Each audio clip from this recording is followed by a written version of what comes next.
యథార్థంగా ఉంటే యథార్థవంతులకు దేవుడు ఏ మేలు చేయక మానడు. హల్లెలూయా. అసలు ఇన్ని వాక్యాలు చెప్పావుగా ప్రభువా, నువ్వు ఎందుకు మేలు చేయనైనా, నా అక్కర్లు ఎందుకు తీర్చవయ్యా, అనారోగ్యంలో నన్ను ఎందుకు లేవనెత్తావు ప్రభువా, నన్ను స్వస్థపరిస్తే నీ కొరకు నేను బ్రతుకుతానుగా చేస్తాయా, నిన్ను స్వస్థపరిచే నేనే అన్నావు, నా విశ్వాసం అంతా, నా భారం అంతా, నా నిరీక్షణ అంతా నీ మీదే పెడుతున్నా. నన్ను బ్రతికిస్తావో తీసుకుంటావో నీ చిత్తం ప్రభు అని నువ్వు దేవుని అడిగితే, దేవుని మీద ఆధారపడితే దేవుడిని వదిలిపెడతాడా?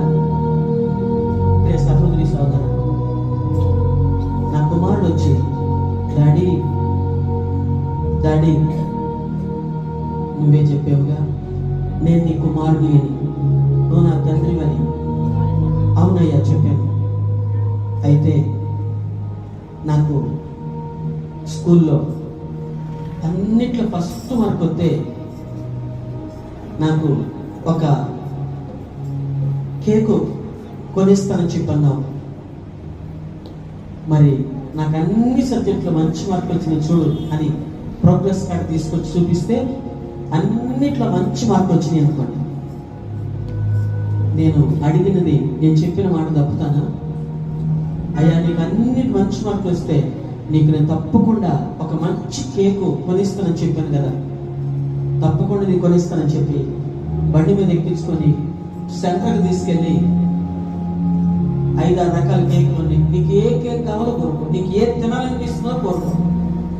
అది 10 రూపాయలైనా 20 రూపాయలైనా 30 రూపాయలైనా నేను కొనిస్తా అని నేను అంటానా? అనను. అంటా. నువ్వు యథార్థమైన భక్తి చేసి యథార్థంగా దేవుని అడిగితే దేవుడు ఇస్తాను అని చెప్పి ఇవ్వకుండా ఉండే దేవుడా, మోసం చేసే దేవుడా? యవనస్తులు వచ్చాడు, ఆసక్తితో వచ్చాడు, ఆరాటంతో వచ్చాడు, ప్రభు రాజ్యం కావాలి అని వచ్చాడు. కానీ పొందుకున్నాడా? ప్రార్థనకు వచ్చే వాళ్ళందరూ పరలోకానికి వెళ్తారా? లేదు లేదు. బైబిల్ పట్టుకున్న వాళ్ళందరూ భక్తులేనా? లేదు లేదు లేదు. ప్రియ సహోదరి సోదర, తెల్ల బట్టలు వేసుకున్న వాళ్ళందరూ పరిశుద్ధులా? లేదు లేదు లేదు. సహోదరి సోదర, ఎందుకంటే ప్రియమైన దేవుని బిడ్డ జాగ్రత్తగా గమనించు.